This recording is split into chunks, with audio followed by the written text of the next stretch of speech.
Ragazzi, forse ho fatto una pazzia, ma nel dubbio ditemelo voi. Stare qui tutto il giorno a fare questa cosa. Ciao ragazzi, come ben saprete, negli ultimi giorni è in corso il Black Friday e continuerà fino al 2 dicembre, almeno su Amazon.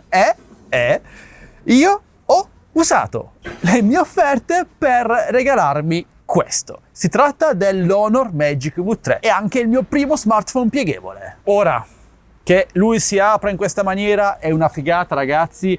E magari se vi interessano questi telefoni avrete già visto tante recensioni dedicate a lui. Comunque è il pieghevole più sottile e secondo me con il form factor più utilizzabile anche da chiuso. Poi io di smartphone non sono un espertissimo, ci lavoro, però c'è chi è più esperto di me, quindi lascio i dati tecnici, la palla ad altri. Io vi parlo della mia esperienza e del perché l'ho acquistato e magari vi chiedo se secondo voi ho sbagliato oppure no. Innanzitutto ragazzi, l'offerta che io ho sfruttato per acquistare lui è questa e la trovate nel mio canale Telegram TechBest Deals, linkato qui sotto in descrizione video. Entrate e cercate Honor Magic V3. Segnalo che è in offerta anche il modello precedente, il V2, a meno di 900 euro. Secondo me il V2 per iniziare con i smartphone pieghevoli potrebbe essere la svolta. A questo prezzo è eccezionale. Comunque uno smartphone pieghevole per quale utilizzo? Per cosa serve? È utile?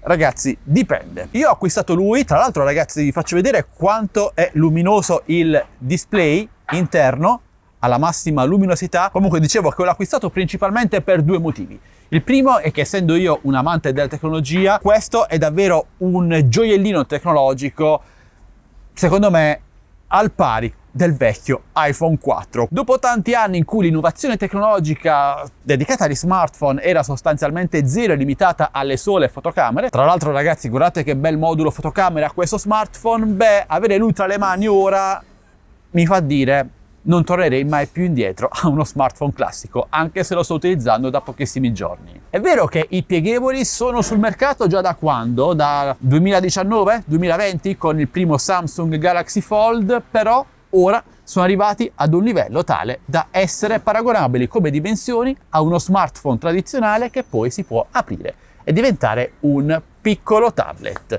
Quindi direi che finalmente siamo arrivati ad un punto di svolta. Ora, per cosa può servire un display quadrato di questo tipo che magari non è nemmeno ottimizzato al meglio con applicazioni di uso comune come ad esempio Instagram, TikTok eccetera che funzionano in verticale? Beh ragazzi, sicuramente questo display e allargando il discorso, questa tipologia di smartphone non sono adatti a chi fa un uso tradizionale proprio dello smartphone, quindi Instagram, TikTok eccetera eccetera, ma sono adatti a chi fa un uso business dello smartphone. Io ad esempio devo gestire i miei social, devo gestire YouTube, Telegram, le mie pagine Facebook, eccetera, eccetera, perdonate il casino, quindi per me avere un display di questo tipo a portata di mano è una comodità incredibile, permettendomi di accedere al vero multitasking. Ragazzi, posso sostanzialmente aprire due applicazioni e utilizzarle contemporaneamente sullo stesso display, oppure addirittura avere una terza applicazione in pop-up. Ditemi voi con quale altro smartphone classico è possibile fare una cosa del genere. Posso utilizzarlo per montare i miei video, perché sì ragazzi, molti dei miei video, specialmente gli shorts che vedete qui sul canale, sono registrati, montati e caricati direttamente da smartphone. Anche i video delle mie action cam e anche l'editing delle foto tramite questo display è tutto molto più comodo. Poi è vero, lui è molto più delicato rispetto a uno smartphone tradizionale, bisogna averne tantissima cura e il prezzo è alto.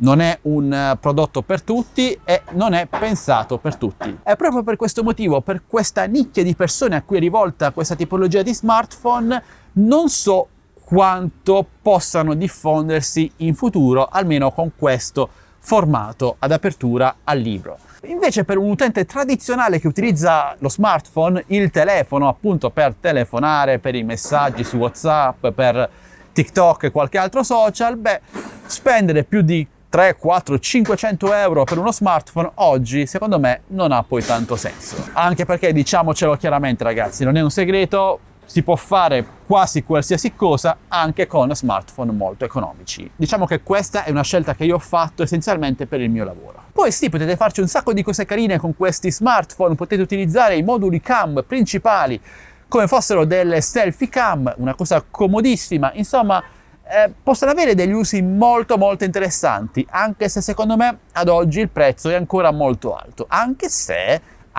lui alla fine non costa più di tanto rispetto a un Samsung S24 Ultra e costa meno, mi sa, di un iPhone di alta gamma, però permette di fare altre cose. Poi ovviamente se si sfruttano le offerte vantaggiose come ad esempio il V2 a meno di 900 euro, ragazzi ve lo ricordo è nel mio canale Telegram linkato qui sotto in descrizione video, beh potrebbe valerne davvero la pena. Detto ciò ragazzi, voi cosa ne pensate di questa tipologia di smartphone pieghevoli? Li trovate utili, interessanti, pensate che saranno il futuro o trovate che siano totalmente inutili? Beh, parliamone insieme qui sotto nei commenti e scambiamoci le nostre opinioni. Vi ricordo che potete seguire tutto il Black Friday nel mio canale Telegram TechBest Deals linkato qui sotto in descrizione video, entrateci e fate tanti affari ragazzi, avete già ordinato tantissimi prodotti dai miei link in questi giorni, vi ringrazio, avete tempo fino al prossimo 2 dicembre. Questo è tutto ragazzi, torno a giochicchiare con questo gioiellino.